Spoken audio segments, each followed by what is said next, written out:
Thanks again for joining, John. I understand that from the book, you just, I guess this, I'm not sure when this came out, but I just got my hands on it. Grocery Story: The Promise of Food Co-ops in the Age of Grocery Giants. I just finished reading it, and it really speaks to what I myself am passionate about, and what the whole point of our conversations are, which is addressing what the current needs of the cooperative movement are, and how they relate to the crises of kind of the 21st century. I know you also are writer and host of a TV show, Deconstructing Dinner, Reconstructing Our Food System, that is currently streaming, and you organize an annual Deconstructing Dinner film festival, if that's right, of compelling food documentaries.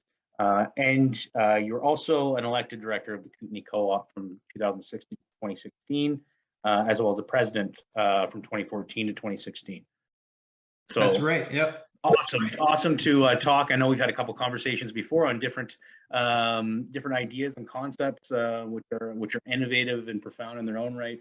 But hopefully having kind of a broad 30,000 foot level conversation today. So again, thanks. And I'm really curious for kind of those that don't know about it, and I actually didn't know the depths of this, but in your book, especially in the opening chapters, you describe kind of how a monopoly of grocery giants took over our food systems in North America through the latter half of the 20th century. Would you mind kind of explaining a little bit about what happened there, how that kind of got its foothold, and why it matters to communities? Yeah, I think it was one of the more fascinating parts of my research, because up until deciding to write this book, I didn't know much about the history of grocery retailing in North America. There was a lot more information available on the history of grocery retail in the United States. And because my audience for my book was a bit more focused on an American audience, I did spend more time looking at the history of that in the US. But I think what was most fascinating for me to learn, and I'm guessing a lot of others are unaware of as well, is just how long back the beginning of the, monopolization, or more accurately, the oligopolization of the grocery retail sector started. And so there's this, I think, common belief now, just at least among the dominant culture, that, the Walmarts of the world, or I should just say Walmart, really became this dominant retailer, and that they were the pioneer of this model of using low prices to drive out competition and to really become the only player in town, particularly in smaller communities and rural areas, which is where they focus their attention. And now Amazon is this other sort of more modernized version of this. But as I write about in my book, this goes all the way back to the, I know, as you say, it ramped up in the latter half of the 20th century, but it was really over 100 years ago that the first of the giants emerged. And so I write about the beginning of A&P in particular, which was the first, which emerged in the 19th century. And A&P is relevant to Canadians too, because of course they came into Canada and set up a network of stores in Ontario and Quebec in particular. I grew up with an A&P not too far from me in Ontario. And then Kroger, which is now the largest sort of traditional grocer in the US, they too started in that early part of the 20th century. And what's so important, I think, about the emergence of those grocery giants, because they became very powerful very quickly. A&P within, after 30 years, we're now looking at 1915 or so, they had something like 16,000 stores across the country. And they were doing the equivalent of sales as what Walmart is doing today, as far as adjusting for inflation and such. So, they were already a behemoth 100 years ago, A&P. And so why I think it's so important to look back on the beginnings of these retailers is because the response to their dominance is something we don't see today. So there was actually a very strong response from government, antitrust legislators in particular, what would now be, the version of Canada's Competition Bureau, really fought back to try to control the amount of power that they were assuming. And so they started breaking up as companies as they were in other industries, like oil is very well known,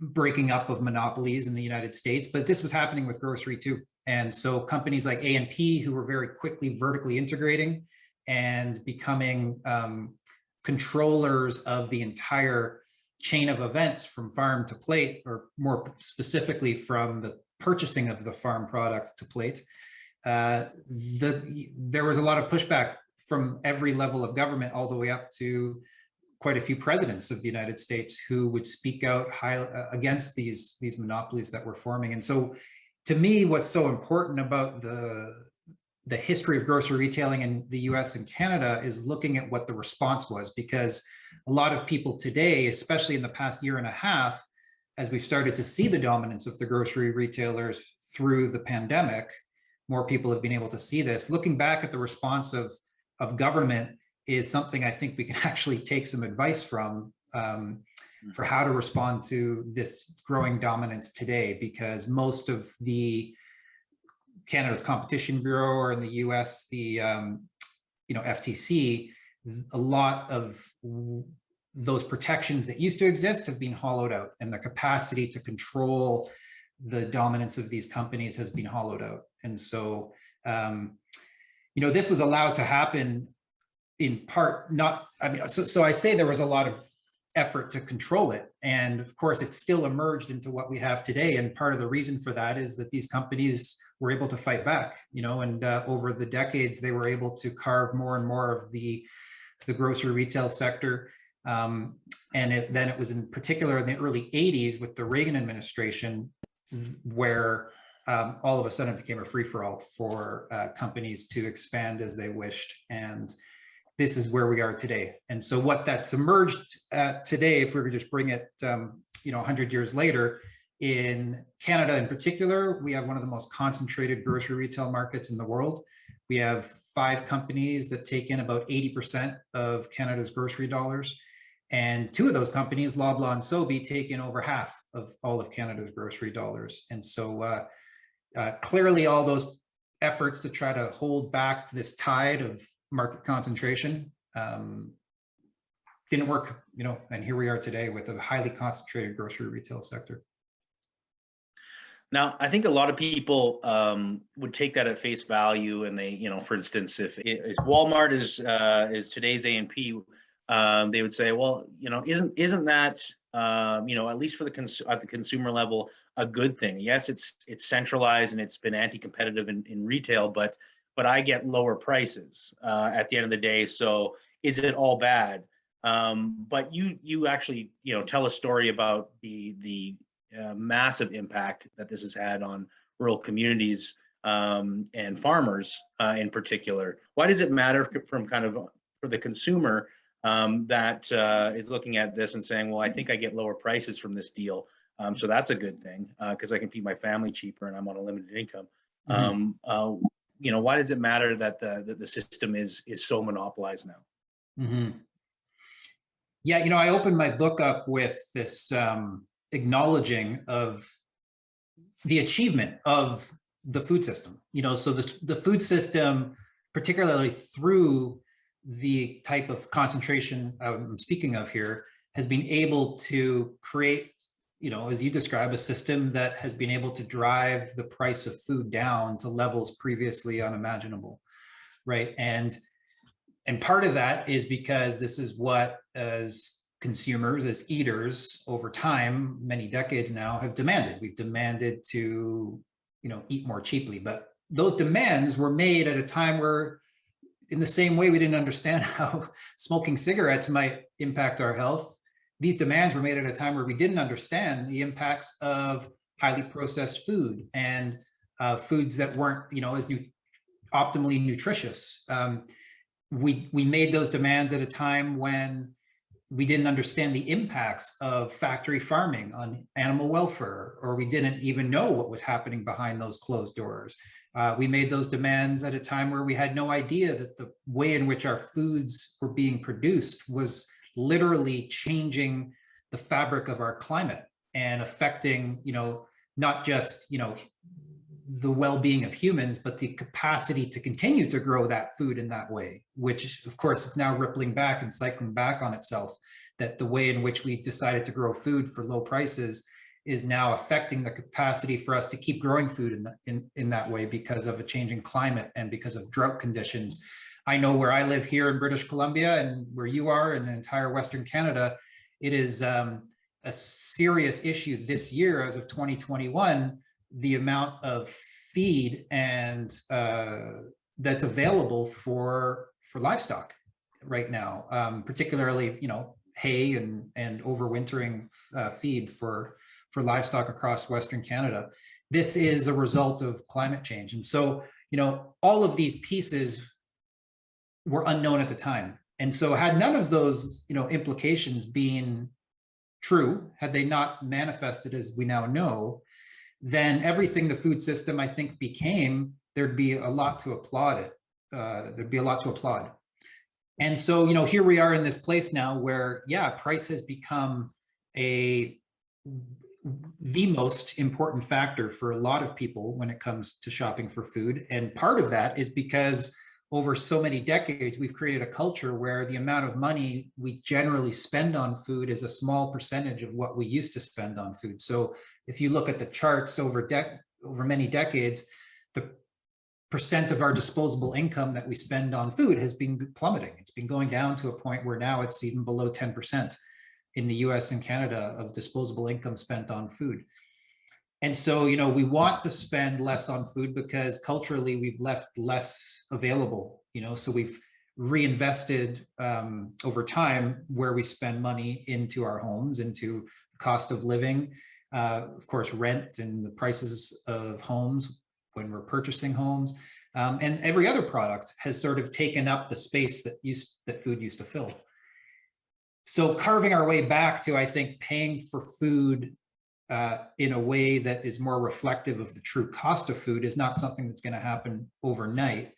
And, what I think, is happening among, say, bringing it back into the conversation around food co-ops, is food co-ops are balancing both the values that they're bringing to the table, which are often like the food co-op I've been a part of, sourcing food that's coming from places where, the methods of production are much more responsible in the long term, and trying to balance that with, making the food accessible. And so what I write about in my book, and what I've been looking at ever since my book came out, is how competitive are stores like food co-ops like mine with the dominant chains that they're competing with. And there's actually some really strong cases to be made, as I've done, on my website, of comparing prices and looking at, wow, what? Our co-op is actually quite competitive with companies like Loblaw, who do operate right here in my community in Nelson, right? And so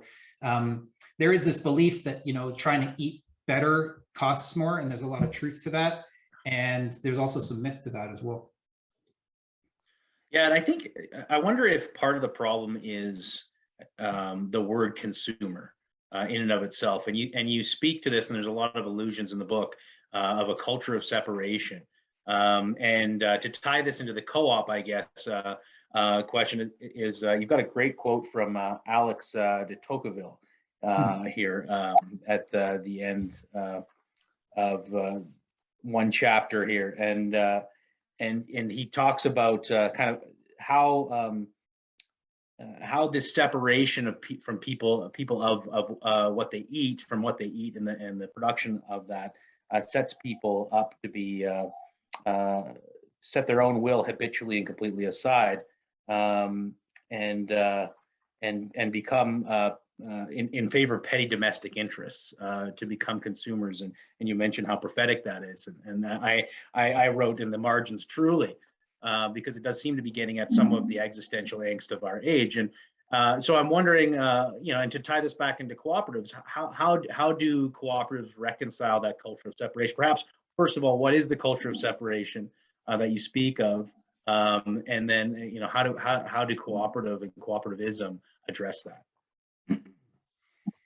Yeah, really good question. And, as you were asking it, there's like so many ways I've answered this question and so many ways I could, but the one that was just coming up as you were asking it and the way you were asking it, I was imagining,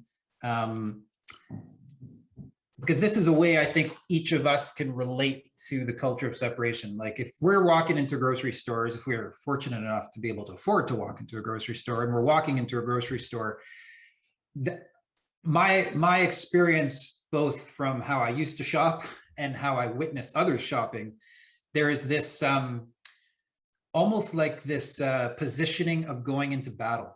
You know, when you walk into your grocery store, you're sort of like arming yourself with, how am I going to walk out with the best possible deals? It's almost like, you know, if you grab the flyer at the entrance that shows you all the specials, it's like that might be actually really essential to you being able to eat well, is to be able to save money. But just putting that aside for a moment, I mean, it cultivates a culture of, I'm trying to take advantage of my grocery store, even though that might not be the intention. You know, it might be that I'm just simply trying to eat for as cheaply as possible because that's all I can.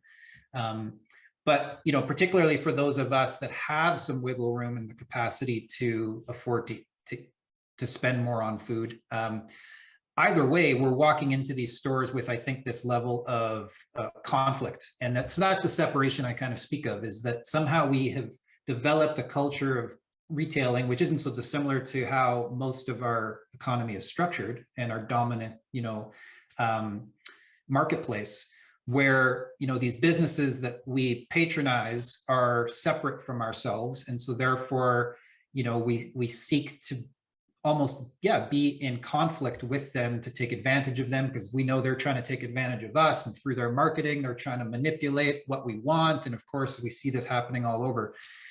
And so that's the culture of separation, where something as important as food, in my view, should not have that level of separation, because it's, you know, essential to our survival. And not just that, but it's such a pivotal underpinning of our culture. And so where co-ops become something that I get so excited about, which is why I've dedicated so much of my recent life to food co-ops and to writing about them, is that through that primary point of convergence where eaters and the food system meet in the grocery store, here now we can walk into a space that has traditionally been a space where we don't have any sort of engagement with the ownership of it or the running of it. And we can actually walk in with a feeling like, you know what, this store has my best interests in mind, in part because as a co-op, I own it. And this entire organization, this entire business, more specifically, is working for me because, again, I own it. And I own it with, you know, in my case, my co-op with thousands of other people, 14,000 people own my grocery store. And so that relationship, when I walk into my store, is, yeah, sure, my store might make some decisions that aren't, you know, in my best interest because they make a mistake, but I know that they're trying their best to make the best decisions possible for me in alignment with a set of values that have formed the co-op, which is why the co-op formed. And all of a sudden, the relationship that a co-op shopper can have with their grocery store is no longer one of separation, but it's one of cooperation. And so as I always talk about, you know, when I go on my and give a book talk, or like when I went on my book tour, and I write about this in my book, one of the ways with the language we use in a co-op that really demonstrates the difference between the culture of separation and the culture of cooperation is when I walk into my co-op, if I'm going into the produce department, I'm not saying to the staff members, if I have a question, I'm not saying, hey, do you guys have any of those apples from that farm over in Creston today? You know, I'm not saying, hey, do you guys? Or if I'm not even in the store, I'm not saying, hey, do they? Or if I'm talking about the co-op, I'm not saying, yeah, the co-op, they're planning on doing this. That language of they is the culture of separation. And it's the dominant culture that often when we speak of a store, that we're speaking of they, because it's not something we're a part of. But my co-op, I walk into the store and I say, hey, do we have any apples from that farm out in Creston today? Or if I'm speaking of it outside the store, oh, the co-op, yeah, we're thinking of adding, you know, some green space in front of the store this year. And I use that language of we, and it really just transforms the entire relationship to commerce and to the source of our food. And this is where the role of food co-ops is so important. And as we might get to talk about in this conversation, what can sometimes happen is people forget that they actually own their store, which does happen with food co-ops. And so all of a sudden the language does revert back to this patterned they, and the co-op is a they, and here's what the co-op's doing to me. And of course, anyone who's been involved in a co-op knows that can happen. And so there's work to do to continue to remind people of what a co-op is and how importantly different it is than what's more dominantly available. I was going to say,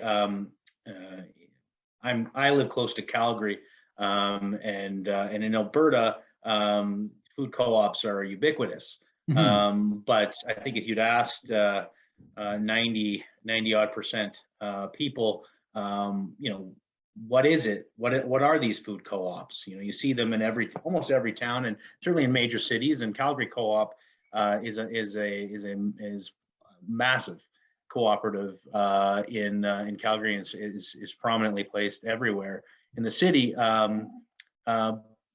But I guess what we're getting at to some extent is a somewhat generational issue of co-ops, where we've got Alberta and Western co-ops in Alberta and Saskatchewan, Manitoba, that came about in a much different age, say in the 1930s, in Great Depressions and Dust Bowls, and were formed as a solidarity networks of farmers to take back their market access for their goods.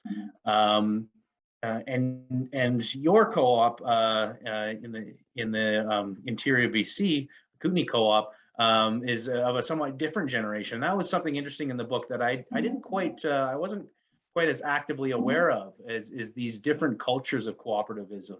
And so maybe you could speak about these different generations of cooperativism, and then maybe up to today, what you see kind of emerging, and where you see it emerging, that can kind of inform our various generations here in a kind of intergenerational effort. Yeah, well, it's particularly important in Canada because, like you say, the dominant co-ops in Canada, particularly ones retailing food, are from an era that dates back, well beyond most of, certainly my generation would know of. And even my co-op, which emerged in the 70s, is still prior to my generation as well. But just quickly speaking to one of the things you mentioned there about like just not knowing what a co-op is, as you were describing that, I was remembering being interviewed on the CBC back after my book came out a couple of years ago now. And I was, in a span of 4 hours, maybe 3 or 4 hours, I did about 15 interviews for different CBC stations across the country. It's part of the syndicated service they do, and so all the same questions. And so I finally got to Edmonton. Edmonton CBC interviewed me, and in the pre-interview, this is like just minutes before we go on the air live, the host, who I guess hadn't read where I was actually from, thought I was American because I happened to be calling from the US because I was in the US at the time. And so, he thought I should let this American know a little bit about co-ops in Edmonton before he starts talking about co-ops.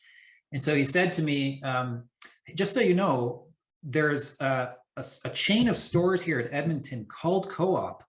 And you should know about that just because when you're speaking about food co-ops, it would be probably important to differentiate between the co-ops you're talking about and then this chain in Edmonton that operates that's called Co-op.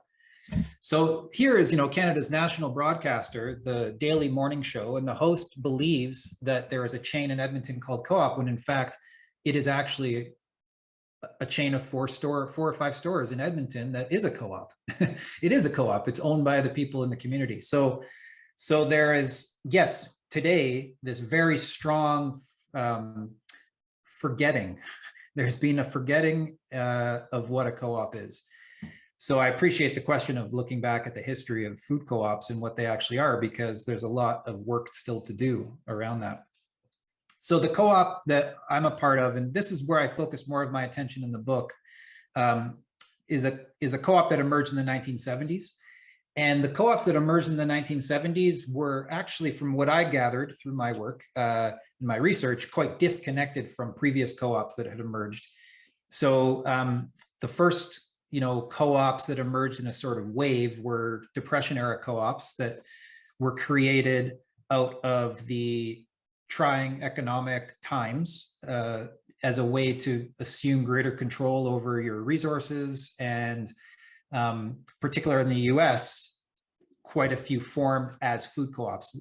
From what I know, the co-ops that emerged in Canada didn't emerge so much as retail food co-ops. They emerged as sort of a wide assortment of purposes, a lot of them as farmer co-ops initially, and then the farmer co-ops realized, oh, you know what, we need to start sourcing food for our members. And so that's how a lot of the food elements of food co-ops in Canada emerged, is that they emerged out of these farmer co-ops. And so that's why today we see some of the biggest co-ops like the Calgary Co-op and Federated Co-op as an umbrella of co-ops involved in many sectors of the economy: food, liquor, gasoline, oil production, and even food distribution, right? Grocery distribution to non-food co-ops as well. So that's why, Federated Co-op and that whole family of co-ops that are connected to Federated are very different from the co-ops that emerged in the 1970s, because the co-ops that emerged in the 1970s emerged for a number of reasons, but they all sort of grew out of the social movements of the late 1960s, or middle to late 1960s, early 1970s. So women's liberation, civil rights, the Vietnam War opposition, all of these gatherings of people with similar values were already gathering, and out of it emerged a response to some of the injustices that people were seeing, and formed food co-ops, because it was seen at the time that this is a way to really take control over our lives and also reduce the cost of our food purchases. And so that too was also happening, as the price of food was accelerating because of, in part, growing market concentration. So as fewer companies were controlling the food system, prices started to inflate, and people started to see that, and were starting food co-ops for a reduction in their food prices, as well as people were becoming more conscious of the health implications of food. So the emergence of vegetarianism started at that time, and wanting to source foods that were more organically grown. So it was a whole combination of issues that came to form food co-ops in the 70s, and it exploded. The window of time between when this idea of food co-ops, this newer wave of food co-ops, started into when they were quite established across the US and Canada was really a window of like 7 years. It's like the late 1960s, 1975 into 1975, you had what were first buying clubs emerging across Canada and the US. In British Columbia, at one point, I tracked over 50 that were operating in British Columbia alone. And so these were groups of people that came together to buy food together. They would go off to Vancouver and pick up large bulk quantities of that food, maybe do some of the sorting in Vancouver. And so in the case of my co-op and the co-ops here in the Western Kootenay, in the West Kootenay, that food would come back in smaller portions and be delivered to the members here in the Kootenays, right? And that was happening all over Western Canada, all the way out to even Manitoba. And then Ontario had its own network of food buying clubs that emerged there. And so it was those buying clubs that eventually either grew into stores, like my co-op, or most fizzled out. Most of them fizzled out because the people who were really passionate at that time about these ideas and these ideals got older, started families, careers, and didn't have as much time to be volunteering for these food co-ops, because most of them were volunteer-based. So the co-ops that generally made it through the 1970s and now into the 80s and now today are the ones who sort of evolved into more traditional grocery stores. So, my co-op is part of a network of over 300 co-ops, predominantly in the US, that have emerged and formed out of that era, that are now operating like any other grocery store, with a general manager, a management team, and a team of employees that are all paid. Very few rely on volunteer labor anymore. And these are the co-ops that really form the modern food co-op movement in the United States. And so that's sort of like the underpinning of food co-ops there, which is the ones I write about mostly in my book and that my co-ops are part of. And then lately, over the past 20 years, has been a new emergence of food co-ops that has grown predominantly out of the local food movement. And an even newer wave is now emerging out of the interest to actually have full service grocery stores in neighborhoods where there is no full service grocery store. And so there's that happening too, and that's even more recent. So there's this now newest wave of food co-ops, and there's been at least there's been about 100 that have emerged over the past 10 years, and about 75% of those are still open. And so I've been quite involved now with a nonprofit in the US that's helping form food co-ops. And Canada is still sort of behind in that. There's not a lot of movement in Canada for starting new food co-ops, other than a small network in Ontario that's been trying to stimulate food co-op development there. But it's quite active now in the US, and something that we as Canadians could, I think, look to. Yeah, you talk. There's a lot there. I'm just thinking about where to go with this conversation, but I guess Kootenay Co-op is a bit of a special example. I would say one that I think you mentioned. Some of the '70s wave has become more and more grocery oriented, but Kootenay is seeming to keep its kind of eye on a broader vision. Can you kind of go into a little bit more of your personal experience about how Kootenay has kind of managed to do that throughout the decades of intensifying competition at the low price end from big retailers, and also adopting of some of those practices or co-opting some of those practices, such as local, that you go into as well?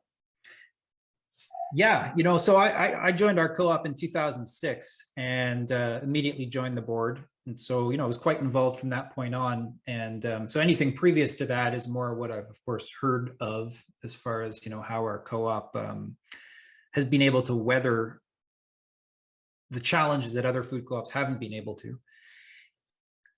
I think the biggest difference that has allowed our co-op to really thrive, and it does thrive, is really the people who are a part of it, and not just the people working at the store, but I mean the people shopping at the store. And for any one tuning into this conversation, if you don't know, Nelson happens to be sort of a collection of people from all over, not just Canada, but the world, who really share similar values. And that doesn't speak to everyone in the community. When it comes to food, we also have 4 other grocers. We have a Loblaw owned chain. We have a Jim Pattison owned chain, Save On Foods.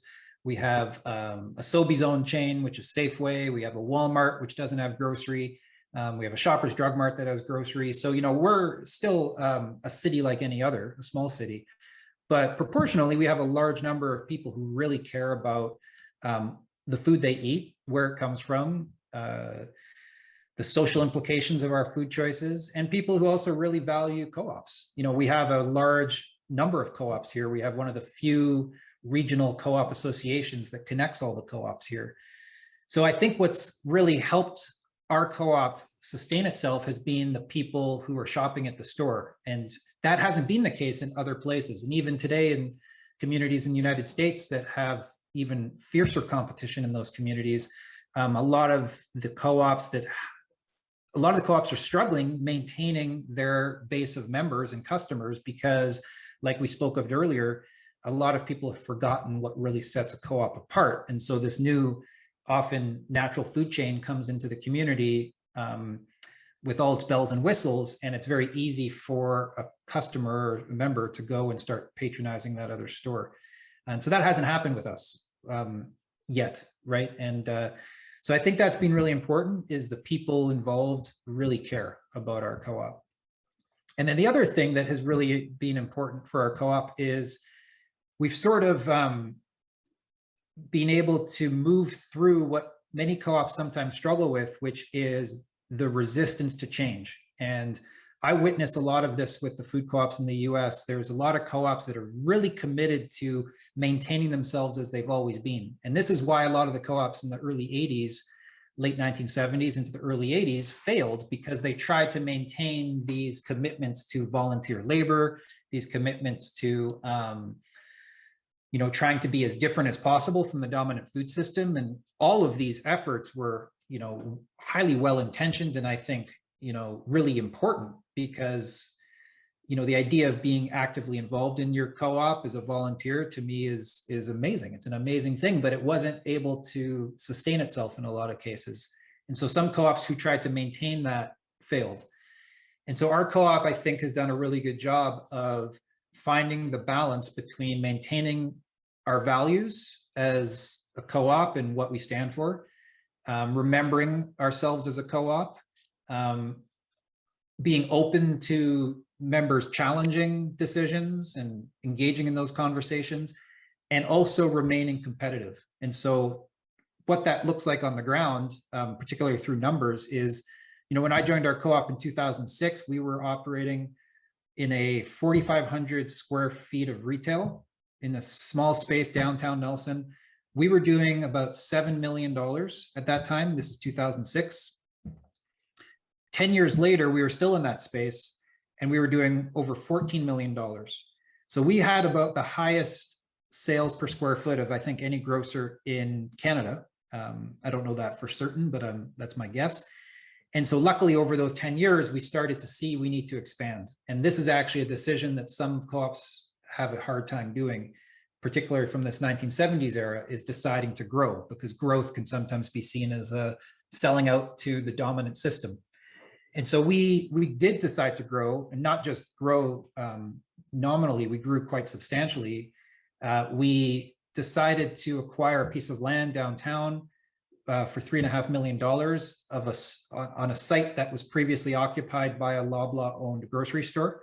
And we took over that site and constructed a $30 million development, which we became the developers of, and grew our store as the anchor tenant into a 12,000 square foot retail space, 21,000 square feet in total, and immediately went from doing 14 million in our previous store to today, which is now 5 years later, doing $26 million in sales in what is still quite a small store, 12,000 square feet. The average grocery store nowadays is about 35,000 square feet. And so we're operating at a scale of a major grocer. We, I think, have about 20%, if not a quarter, of the market here in Nelson, of the grocery market. And so our ability to adapt and remain competitive, and again, find that balance between our sort of roots of a co-op and our roots of trying to be as connected to the people and the farmers as we possibly can, to also being a modern grocery store. I think we've succeeded in doing that. And so, from a local perspective, what you ask about, we're of our payments that we're making at our co-op, about $4.5 million of our payments every year go to local businesses. So that would include farmers, it would include local soap makers and local candle makers, local sign makers, local legal services. So our co-op's actually tracking about $4.5 million of payments every year from the money that I go into my store and spend, that we all spend. 4.5 million of that goes back out into local businesses. And what we define as local is very different to what, say, a Save On Foods does define as local, or Safeway defines as local. Our local is specifically within a 100-mile radius of our store. And actually, to be more accurate, it's almost less than that. It's like 60 to 65, because it's more the West Kootenay region that we define as local, which is about a population of 80,000 people that we're distributing this 4.2 million in payments to every year, to local businesses.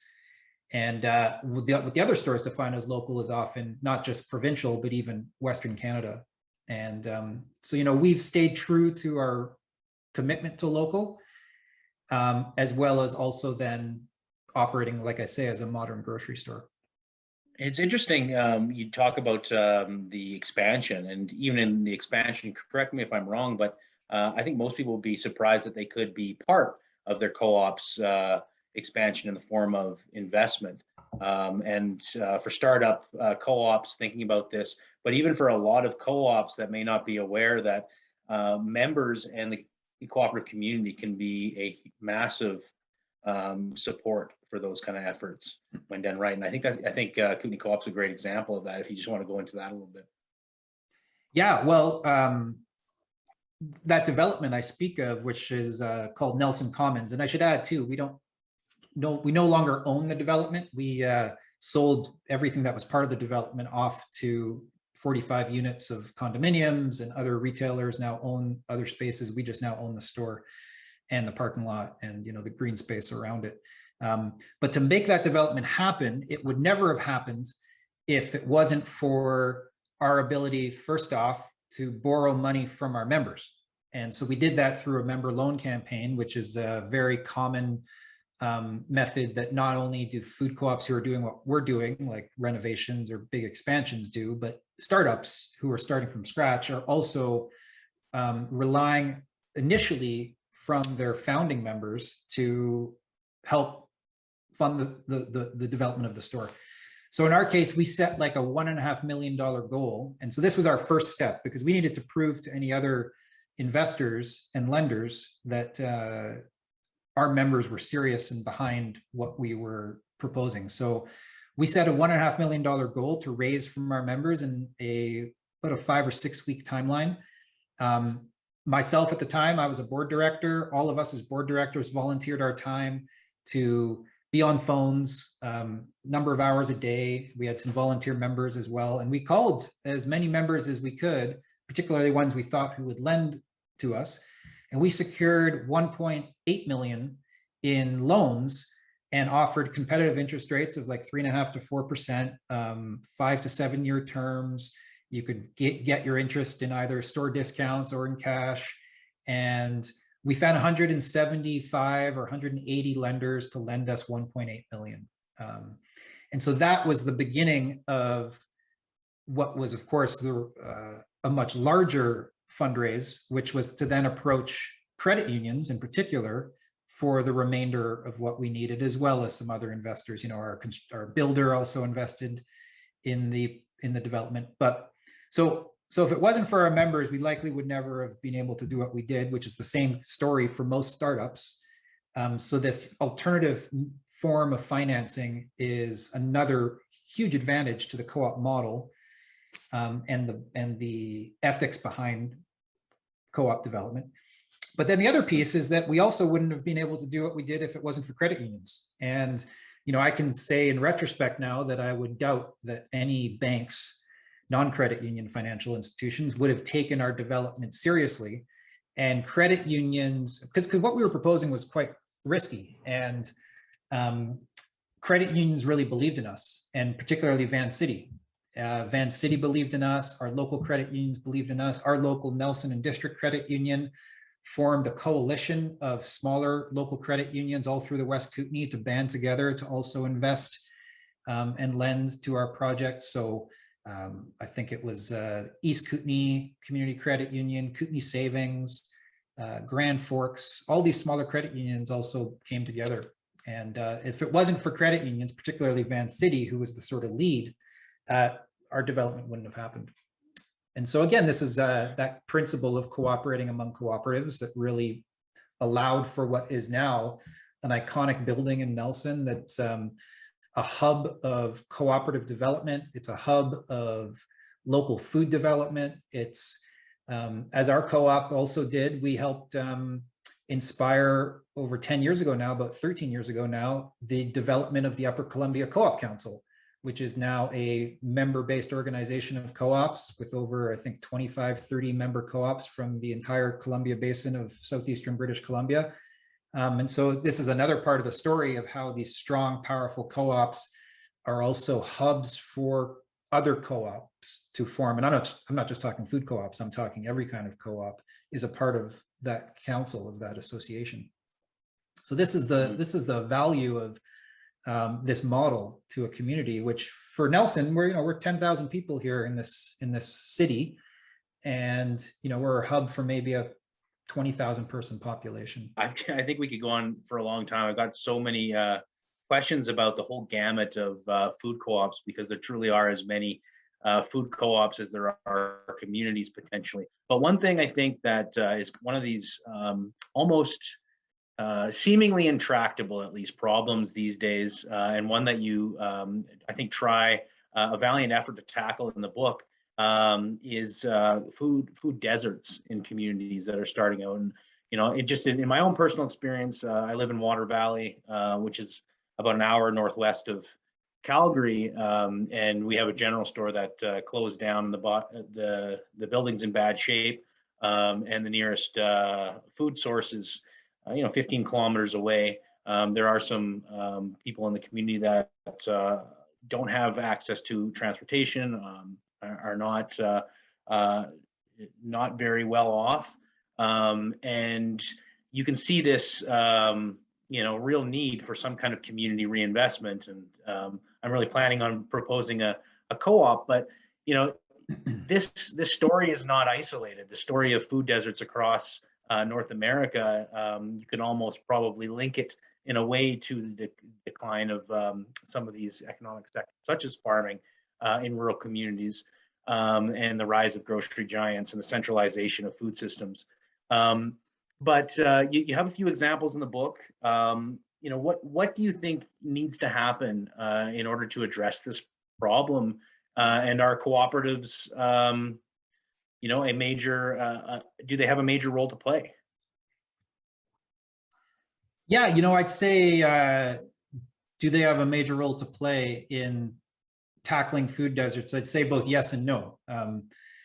The piece that I should first say is that there is, yes, a huge effort now among communities that are defined as food deserts, or if not legal or not technically defined as a food desert, are far enough away from a full service grocery store that it's a challenge for people in those neighborhoods.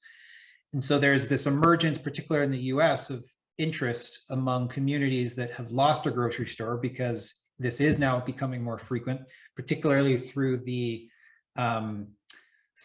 lack of succession planning of grocery store owners. So particularly independent grocery stores are owned by an aging population who don't have succession plans, who aren't passing on to the next generation. And similar to farming, a lot of the younger generations don't see a future in farming. It's the same with grocery retail. It's no coincidence that a lot of younger people don't see a future in running a grocery store, because it is really hard to compete with the grocery giants, who are able to put products on their shelf at below the cost of production or as loss leaders, and make it sometimes next to impossible for a small independent grocer to compete with them. And of course, there's a lot of conversations now in Canada happening around this, among the Canadian Federation of Independent Grocers in particular.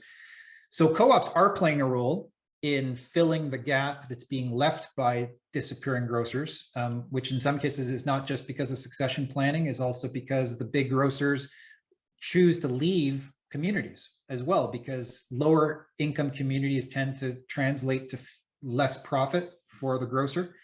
And if a grocer can set up a larger store in a more centralized location, it forces people to, of course, have to travel to those stores. And like you say, not everyone can.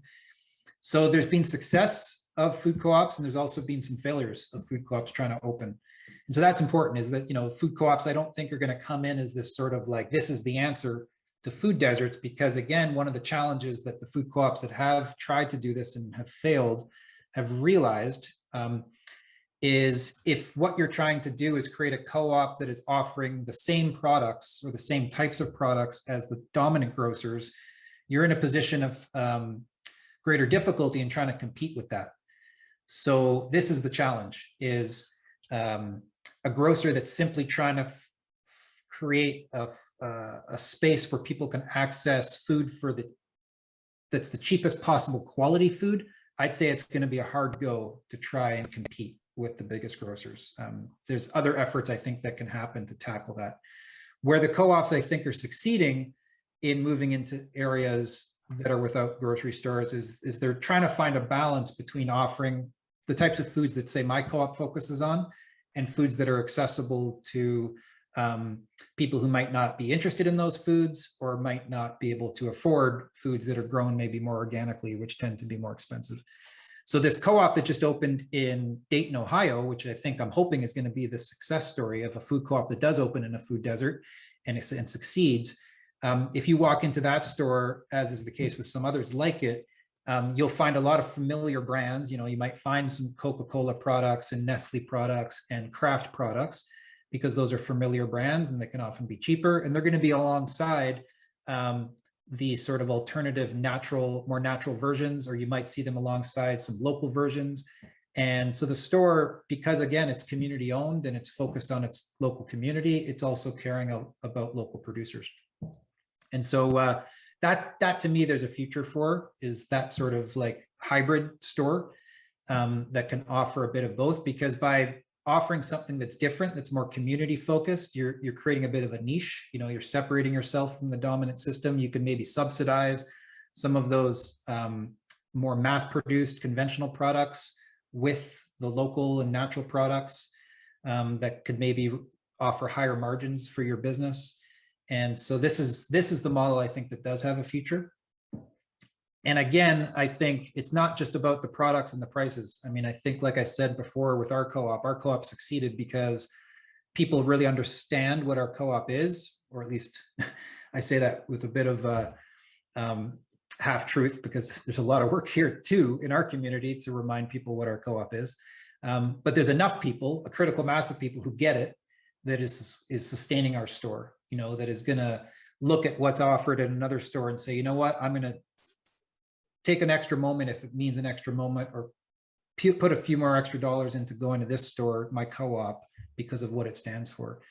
So I think part of a success of a store opening in an area like yours is going to be like really helping people understand what a co-op is and what makes it different, and then making it more than just a grocery store, making it a community institution. And that's what really sets our stores apart, is they're not just grocery stores, they're community development institutions, they're economic development institutions, they're community centers. And so that is what will draw people to that store and be a part of it, is if it's more than just a grocery store. And so if a store is just trying to compete with the big grocers through product, it's going to be a hard go. But if it evolves into what our store has become and what many co-ops have become, as this community organization, then I think there's a promising future for it. Yeah, I'm so glad that you touched on that. I guess I'll finish it off. You have a call to action at the end of the book. But what do as individuals we do to try to invest in community, to try to reconcile or resolve, at least in part, this culture of separation, to try to tackle the intractable crises such as food deserts in our communities? What are the first steps that kind of align with your call to action at the end of the book? Mm-hmm. Well, of course, there's an endless list, but of course, because we're focusing on food co-ops, I'll just reiterate what I write about in the book, that I do think that to really make a difference in our food system and in our communities, that food co-ops, are a sort of generating station of so many of the issues that we're trying to resolve, and they're places that can have a tangible effect on climate change, on social inequality, on food security. And the more we can grow the co-op movement across Canada, the easier it will be to grow the food co-op movement. So the first initial pioneers of forming food co-ops kind of did a lot of the hard work, and a lot of that work has now been done, and there's more work to do. And so if there's a food co-op in your community already, then to me, the first step is to do whatever you can to support that food co-op, regardless of what's on the shelves. Maybe the foods don't align with your values, or there's some foods that don't align with your values, but some that do. Like, remember, it's not just about what's on the shelves, it's about that model of cooperation that's underpinning it. And if what you're wanting to do is create a new type of food co-op that's similar to ours in Nelson, or similar to the ones in the United States, it's entirely possible, and it's happening all the time. And what it takes is a small group of initial founding individuals, usually, from what I witnessed, about 12, 15 people who get together who say, you know what, we're going to spend the next 2-3 years of our lives building a grocery store for future generations. There is like a template now on how to do it. And if you can find enough people in your community, which I'd like to think there are enough people in most communities to get behind it, imagine 1,000 people. If you can find 1,000 people, which is generally the rule of thumb, to really get behind what you're doing, you can build a grocery store like ours. And so it's happening. That's the model. This group in the US has designed the steps of how to start a food co-op. To me, that's the effort that's going to really transform our food system, is where it's not just about this idea of voting with our dollars when we walk into a grocery store. We're still at the subservient to the people deciding what's on the shelves if we're just voting with our dollars. Beyond just voting with our dollars, we can own the shelves of our grocery store. So we can actually own the shelves and own the store. And that, to me, is what's going to make the difference. Thanks so much, John. I really appreciate the conversation, and that is, I think, a really inspiring place to bring it home, and until the next conversation, for sure. You bet. So yeah, thank you. Is there anything else you'd like to finish on? You know, I'd say we save any further conversation to a future interview, because we covered a lot of ground here. And you know, I just in case it doesn't get mentioned, you know, my website for my my book is grocerystory.coop.coop. And on my site is a number of resources, including talking points for how to start talking about food co-ops in your community. I just published, in partnership with this nonprofit in the US, the Food Co-op Initiative. They're the ones that help start food co-ops and help get food co-ops started, I should say. I partnered with them to publish a new book, which I should have with me here, but it's called This Could Be Ours. And it's a photo book of about 270 photos of food co-ops from all over the United States and Canada. Most of the photos I took when I was on my book release tour. And I came up with this idea because it's one thing to talk about co-ops like we were just talking about. It's another thing to actually flip through a book of photos to really see how co-ops emerge in communities, what they look like, what they can become. And to me, that was missing from the conversation and from the resources people could have to talk about food co-ops. So that is actually available to view for free on my website on grocerystory.coop. The publication is called This Could Be Ours. You can order hard copies of it. It's a nice color 150-page photo book, and it's available online to view. So that's a good place to even start, you know, like as you're maybe watching and listening to this interview, you know, or afterwards, more likely, go flip through the pages to actually see what co-ops look like. And so that's available on my site. Okay, great. And yeah, I've been incredibly inspired and by the book, and also just from my own observations in the community I now call home, about what the potential can be. And so I'm really looking forward to looking at some of those resources and bringing them to the community association meeting in September, with some thoughts and ideas for conversation. So I'll keep you posted on that. Yeah, I hope that this interview becomes part of like an archive of a future food co-op in your community. Of this is where one of the places that our food co-op started, was this conversation here. Yeah, exactly. Well, it is where it starts, right? It's the people that have done it, and the you know, solidarity built through shared experience and sharing that shared experience. Yeah, so thank you for awesome. for your interest and for bringing this into your community.